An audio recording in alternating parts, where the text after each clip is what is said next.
నాయకుడి మీద వేసేటువంటి అబండాలు ఇవన్నీ కూడా తండ్రిని మించిపోయి 10 రెట్లు తండ్రిని మించిపోయినటువంటి స్థానంలో కొడుకు ఉండడం అనేటువంటిది చాలా గొప్పతనం. ఒకప్పుడు ఆయన గత ప్రభుత్వంలో కొంత బరువు ఎక్కువ ఉండేవాడు 2014 నుంచి 19 వరకు. సరే, ఆయన మీద ఏదో తప్పుడు ప్రచారాలు చేశారు, బరువు తగ్గాడు. బరువు తగ్గితే బుద్ధి కూడా పెరుగుతుంది అనుకున్నా. అబ్బే, బరువు మాత్రం తగ్గాడు తప్ప బుద్ధి మాత్రం ఎక్కడ పెరగలేదు. సింగపూర్లో ఏం సాధించామనంటే జగన్మోహన్ రెడ్డి గారు ఎవరితో లెటర్లు రాయించారు, ఎవరితో ఈమెయిల్స్ పెట్టించారు. అందుకనే సింగపూర్ ప్రభుత్వం మళ్ళీ మీతో కలిసి పనిచేయమని చెప్పింది. ఈ రకమైనటువంటి తప్పుడు ప్రచారం చేయడం మొదలుపెట్టారు. తీరా లేక ఆ ఈమెయిల్స్ ఎవరు పెట్టారని చెప్పి ఈ గతంలో కాదు కదా, ఎవరు పెట్టారని చెప్పి చూస్తే ఆ తెలుగుదేశం పార్టీకి చెందినటువంటి వారి కార్యకర్త పెట్టాడు. మాకున్నటువంటి సమాచారం మేరకు ఒక మురళీకృష్ణ అని చెప్పి ఒక ఎన్ఆర్ఐ ఆయన ట్వీట్ కూడా చేశాడు. మరి దాన్ని తీసుకుని వచ్చి వైఎస్ఆర్ కాంగ్రెస్ పార్టీకి చెందినటువంటి నాయకులు ఎవరో మురళీకృష్ణ పెట్టారట. ఆ మురళీకృష్ణ అనేటువంటి వ్యక్తికి వైఎస్ఆర్ కాంగ్రెస్ పార్టీకి సంబంధం ఉంది కాబట్టి మన రాష్ట్ర ప్రతిష్టని దిగజార్చారు అనేటువంటి మాటలు కొడుకు చెప్తా ఉన్నాడు. అసలు వీరు ఏమనుకుంటున్నారంటే ఈ ఆంధ్ర రాష్ట్రం అనేటువంటిది నారావారి రాజ్యంలాగా, వారి సామ్రాజ్యంలాగా, చంద్రబాబు నాయుడు గారు ఏమో దానికి రాజులాగా, ఈయన యువరాజులాగా ఫీల్ అవుతా ఉన్నారు. అంటే ఈ రాష్ట్రంలో మనం గొప్పగా చెప్పుకునేటువంటి ప్రపంచంలోనే అతిపెద్ద ప్రజాస్వామ్యం అని చెప్పుకునేటువంటి భారతదేశంలో ఉన్నటువంటి ఆంధ్రప్రదేశ్ రాష్ట్రానికి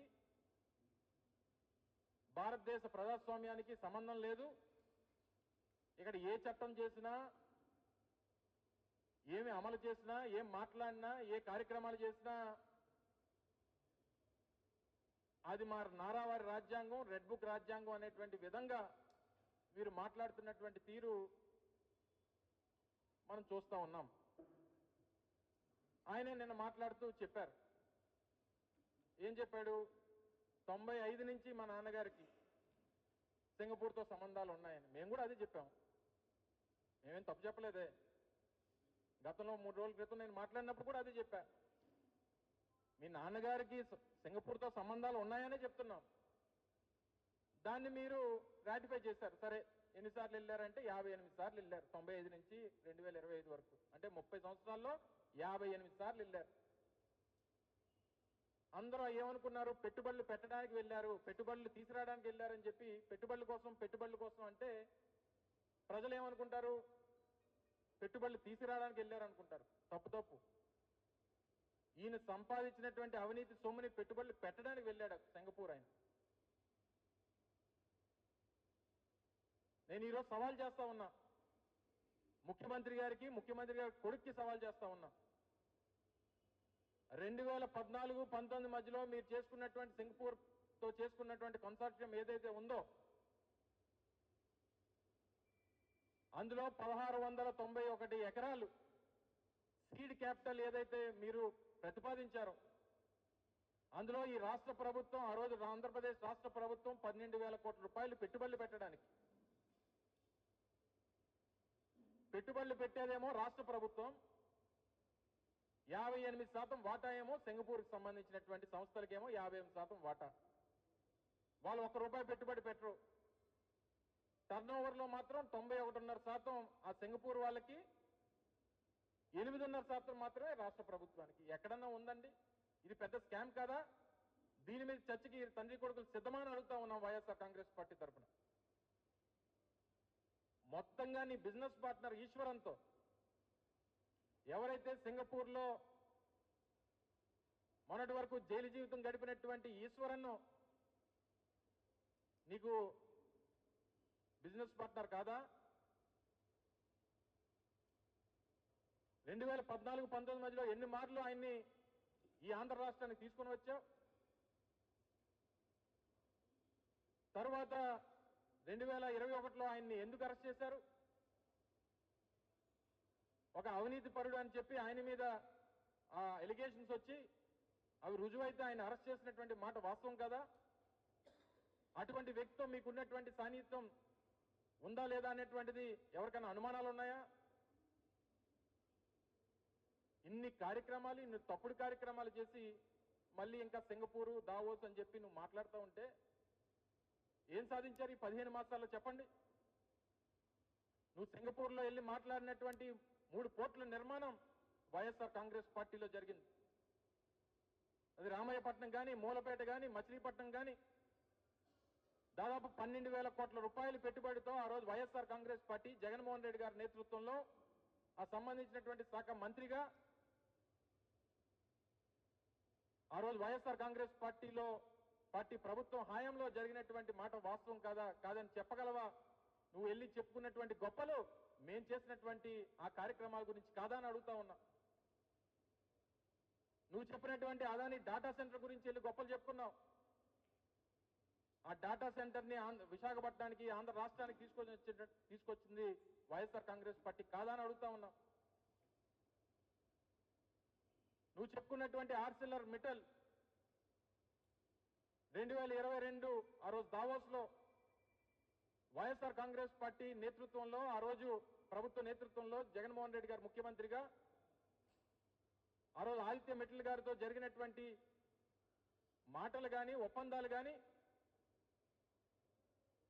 వాటి గురించి కూడా చెప్పుకున్నటువంటి గొప్పలు వైఎస్ఆర్ కాంగ్రెస్ పార్టీ ప్రభుత్వ హాయంలో కాదా అని అడుగుతా ఉన్నా. చెప్పు, నువ్వు చేసినటువంటి ఒక కార్యక్రమం గురించైనా చెప్పుకోగలిగావా? 2014-19 మధ్యలో జరిగినటువంటి ఏ ఒక్క కార్యక్రమం అన్నా, లేదా 95 నుంచి 2014 వరకు అప్పుడు ఒక 2 మార్లు ముఖ్యమంత్రి గారు నీ తండ్రి గారు, లేదా 2014 నుంచి 19 వరకు మరొకసారి మూడోసారి ముఖ్యమంత్రిగా మీ తండ్రి గారు చేసినటువంటి ఏ ఒక్క కార్యక్రమం గురించి అని చెప్పుకోగలిగావా? గడిచినటువంటి 30 సంవత్సరాల్లో దగ్గర 15 సంవత్సరాలు ఈ రాష్ట్రానికి ముఖ్యమంత్రిగా మీ తండ్రి పనిచేశాడు.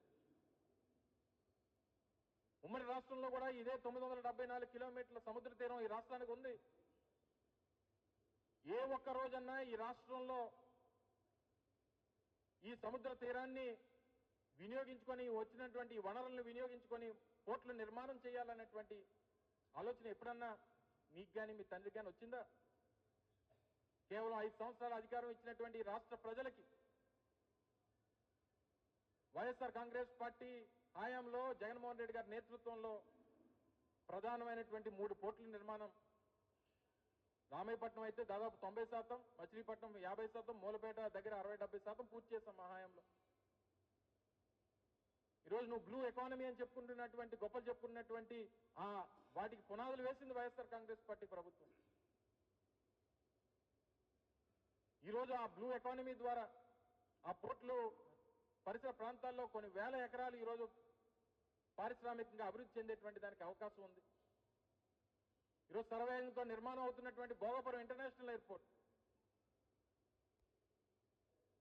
మే 3వ తారీఖున 2023 శంకుస్థాపన చేశాం. మా హయాంలోనే పెద్ద ఎత్తున పనులు జరిగి ఈరోజు ఆల్మోస్ట్ మరో 6-7 మాసాలు పూర్తయ్యేటువంటి దానికి సిద్ధంగా ఉంది. ఒక ల్యాండ్ ఎక్విజిషన్ లేదు, దాన్ని ఏ రకంగా సాల్వ్ చేయాలనేటువంటి తాపత్రయం లేదు. భూసేకరణప్పుడు మాత్రం మన భూములు ఎక్కడ బయట ఉండిపోవాలి, పక్కవాడి భూములు పోవాలి, తద్వారా ఏ రకంగా రియల్ ఎస్టేట్ చేసుకోవాలనేటువంటి తాపత్రయమే తప్ప ఒక ప్రాజెక్ట్ పూర్తి చేయాలనేటువంటి ఆలోచన ఏ రోజు ఉంది మీకు? ఈరోజు విశాఖపట్నంలో భూములు విశాఖపట్నం అమ్మకానికి పెట్టారు ఎట్ ద రేట్ ఆఫ్ 99 పైసలు. సరే, పేరున్నటువంటి ఐటీ కంపెనీలు టీసీఎస్, ఇన్ఫోసిస్ ఆ సంస్థలకు ఇచ్చారు. వెల్ అండ్ గుడ్, అందరూ వెల్కమ్ చేస్తారు. మరి రియల్ ఎస్టేట్ సంస్థల సంగతి ఏంటి? ఈ సత్వా సంగతి ఏంటి? ఈ ఉర్సా సంగతి ఏంటి? ఈ కపిల్ సంగతి ఏంటి? ఈ లూలు మాల్ సంగతి ఏంటి? అంటే పెద్ద కంపెనీలు, పేరున్నటువంటి కంపెనీలకి 99 పైసలకి అని చెప్పి ముందు పెట్టి మీరు చేస్తున్నటువంటి తతంగం అంతా కూడా ఈ రియల్ ఎస్టేట్ సంస్థలకు అన్నింటికి కూడా కట్టబెట్టాలి. నీ డ్రైవర్లకి, నీ తాబేదారులకి, నీ వెనకాల తిరిగేటువంటి నీ బంట్రోతులకి నువ్వు ఇచ్చేసి నువ్వు విశాఖపట్నంలో భూములన్నీ కూడా అమ్మకానికి పెట్టేస్తావా? మళ్ళీ తిరిగి దాని మీద కూడా మా మీద తప్పుడు ప్రచారం. చెప్పండి, లూలు మాల్ విషయంలో ఏ ఒక్కరన్నా దీన్ని సమర్థిస్తారా? విశాఖపట్నం నడిబొడ్డున ఉన్నటువంటి 13.5 ఎకరాలు 1350 కోట్లు, కనీసం అంటే కనీసం 100 కోట్ల రూపాయలు విలువ వేసుకున్న 1350 కోట్ల రూపాయలు విలువైనటువంటి భూమిని పర్ స్క్వేర్ ఫీట్ రూపాయిన్నరకి ఇచ్చేస్తావా? 99 సంవత్సరాలక? చెప్పండి, ఏ ఒక్కరన్నా మీరందరూ కూడా, ముఖ్యంగా media, print and electronic media సోదరులు, మీరు ప్రజాస్వామ్యంలో 4వ పిల్లర్గా ఉన్నటువంటి వారు, మాతో పాటు మీ అందరి బాధ్యత కూడా ఉంది. ఈరోజు అటువంటి సంస్థకి 4-5 దేశాల్లో వాళ్ళు కార్యకలాపాలు మూసేస్తున్నటువంటి పరిస్థితులు ఉన్నటువంటి సంస్థకి పోనీ ఏదన్నా టెక్నికల్లో, స్కిల్డో, లేకపోతే ప్రొఫెషనల్ కోర్సెస్ వాళ్ళకు ఉద్యోగాలు వస్తాయని అనుకుంటే, అబ్బే, ఉప్పు పప్పు అమ్ముకున్నటువంటి వారికి